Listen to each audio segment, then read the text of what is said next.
Okay, this is a short explanation video to help you work your way around the Web Resources course. eBridge works very similar to Blackboard. So your main menu on your left hand side here. I'm going to be sticking to a simple format, so only using a few of the options. First one, similar to Blackboard, is announcements, which will come up automatically anyway on the right hand side, or you can select announcements from the menu and then simply read the announcement as they come up, etc. The main area that I'm going to be using is Pathway on the left hand side. So if you click the Pathway menu, this is where I'm going to be storing all the content of the Web Resources.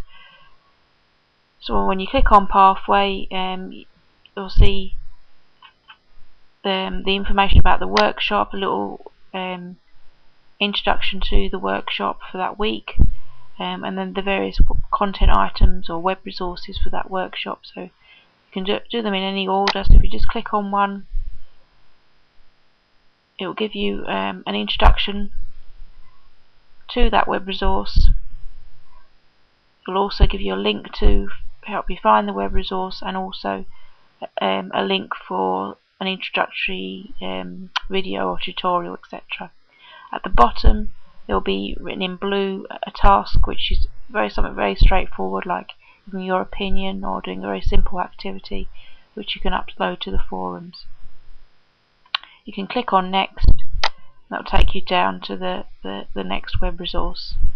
And then the only other item really is on the left hand menu is the discussion forums,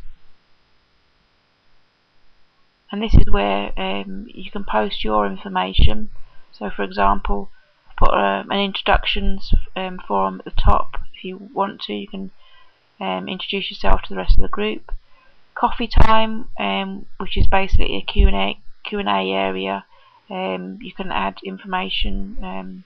If you've got web resources that you want to share with the rest of the group, by all means share them here, or questions that you want to put to me or anybody else in the group.